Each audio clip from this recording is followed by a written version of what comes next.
இதற்கு முழுக்க முழுக்க காரணம் திராவிட முன்னேற்ற கழக அரசு. கள்ளச்சாராயம் குடித்து இறந்தாலே 10 லட்சம் ரூபாய் கொடுக்கிற நம்மளுடைய அரசு 1 கோடி ரூபாய் பூர்ணச்சந்திரன் மனைவிக்கு கொடுக்க வேண்டும். திருப்பரங்குன்றத்தில் தீபம் ஏற்ற வேண்டும் என்ற நீதிமன்ற தீர்ப்பை அவமதித்து திராவிட முன்னேற்ற கழக அரசு அதை நடைமுறைப்படுத்தவில்லை என்கின்ற மன உளைச்சலோடும் மிகுந்த வேதனையோடும், இனிமேலாவது என்னுடைய மறைவுக்கு பின்னாலாவது திராவிட முன்னேற்ற கழக அரசு திருப்பரங்குன்றத்தில் தீபத்தை ஏற்ற வேண்டும் என்கின்ற ஒரு மன உளைச்சலோடு தன்னுடைய உடலையே தீபமாக தீப்பந்தமாக எரித்த பூர்ணச்சந்திரன், அதில் அவருடைய ஆடியோவில் சொல்லப்பட்டிருப்பது, திருப்பரங்குன்றத்தில் போய் செய்வதை காட்டிலும் பெரியார் சிலை பின்னாலேயே என்னுடைய உயிரை மாய்த்துக் கொள்கிறேன் என்று மாய்த்து கொண்ட பூர்ணச்சந்திரன் இன்றைக்கு அமாவாசை.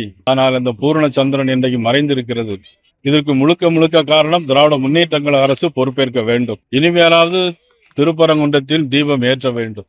அதன் பிறகு பூர்ணச்சந்திரனுடைய மனைவிக்கு ஒரு அரசு வேலை வாய்ப்பும் 1 கோடி ரூபாயும் தமிழக அரசு வழங்க வேண்டும் என்று அனைத்து மக்களின் சார்பாக, இதில் அரசியல் பாகுபாடு இன்றி, இதில் அரசியல் காட்டாமல் மாண்பு முதலமைச்சர் அவர்கள் 1 கோடி ரூபாய் வழங்க வேண்டும். கள்ளச்சாராயம் குடித்து இறந்தாலே 10 லட்சம் ரூபாய் கொடுக்கிற நம்மளுடைய அரசு, நான் அதை குறை சொல்லவில்லை, இதை செய்ய வேண்டும். 1 கோடி ரூபாய் பூர்ணச்சந்திரன் மனைவிக்கு கொடுக்க வேண்டும் என்று நான் இந்த நேரத்திலே எங்களுடைய வேண்டுகோளாக நாங்கள் வைக்கிறோம்.